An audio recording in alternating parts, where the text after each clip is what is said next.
Hello there everyone and welcome to the Shining Crystals layering guide video.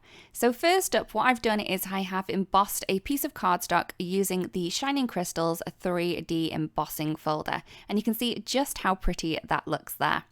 I'm then going to go ahead and colour in these crystals. So first up I have the first stencil from the stencil set, and I'm just lining that up with the embossed crystals that we have underneath. This is so easy to line up. You can see exactly where this needs to be placed.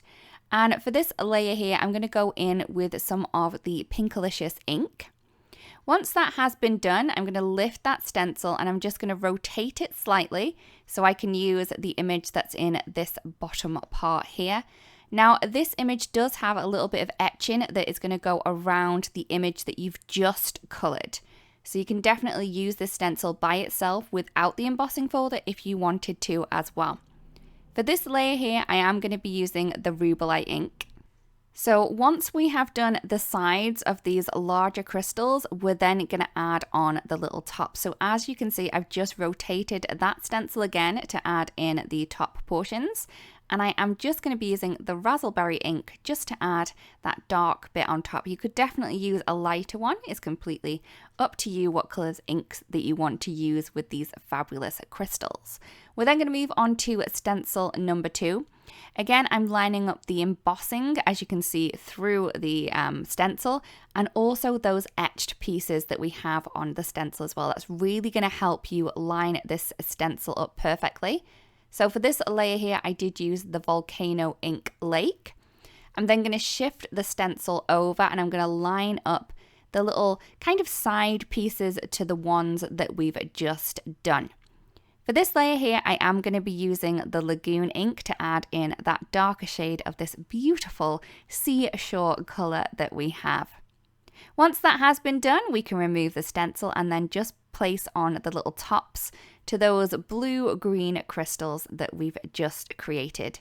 I am going to be using the Emerald ink just to add those on.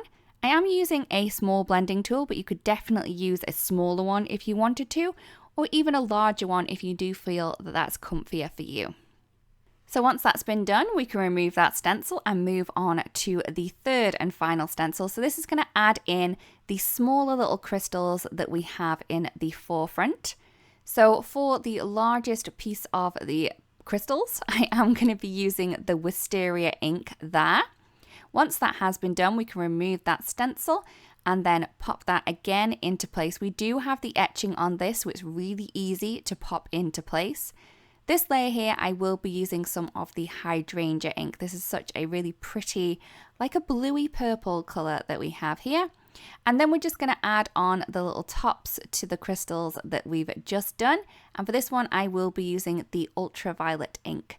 So once I have added the little tops, we then have the kind of base to the crystals left. So I'm just going to peel that off and then pop that into place for the little kind of earth that it's coming out of. And I'm just going to use some of the Silver Lake ink just to add those into place. Now I'm trying to add more of that ink around the base of the crystals and then have it kind of gradiate out to give us that beautiful soft effect. And then I can remove that stencil. Once that has been done, that's all the layering complete. We really do hope this video helps. Thank you so much for watching and we'll see you again really, really soon. Bye-bye.